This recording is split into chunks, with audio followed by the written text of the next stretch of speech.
Lemahnya penegakan hukum di Indonesia dapat menyebabkan banyak sekali permasalahan di negara kita. Bisa dilihat pada pasal 1 dari ayat 3 Undang-Undang Dasar 1945 menyebutkan bahwa Indonesia adalah negara hukum. Penegakan hukum adalah sistem dari pemerintah atau lembaga negara yang bertindak untuk menjamin keadilan dan ketertiban bagi rakyat. Di Indonesia, penegakan hukum tergolong sangat lemah. Hal ini bisa kita lihat dalam kehidupan sehari-hari masyarakat Indonesia, seperti penilangan pengemudi yang melanggar aturan lalu lintas hingga ke ranah hukum yang lebih tinggi. Hal ini bisa menimbulkan ketidakpercayaan masyarakat pada penegak hukum dan bisa mengakibatkan masyarakat memilih untuk menyelesaikan masalah dengan cara main hakim sendiri atau secara fisik.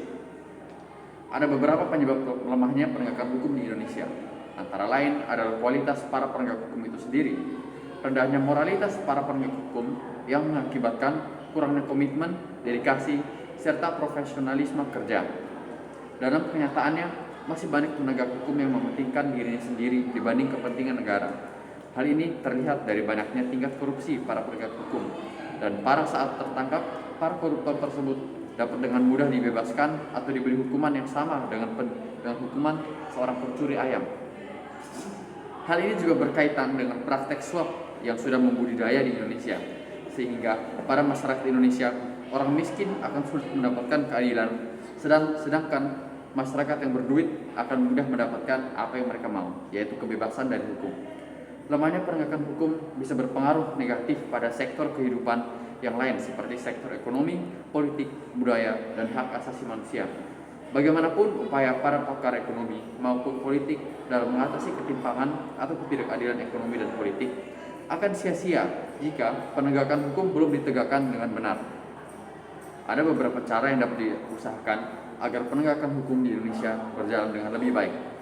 Antara lain, 1. Perbaikan sistem hukum yang meliputi A. Struktur hukum, lembaga atau institusi perancang dan pembuat undang-undang seperti DPR, badan eksekutif, badan legislatif, kepolisian, jaksa, dan pengadilan. B. Substansi, yaitu putusan, ketetapan hukum, dan aturan dalam undang-undang maupun kehidupan masyarakat sehari-hari. C. Kultur, berkaitan dengan budaya dan membutuhkan waktu untuk disosialisasikan agar terbiasa dengan aturan baru yang lebih adil dan bersih. 2. Meningkatkan kesadaran hukum. Baiklah kita saling meningkatkan dan terbuka dalam menerima kritikan jika ada aparat penegak hukum yang tidak berlaku secara adil dalam pekerjaannya.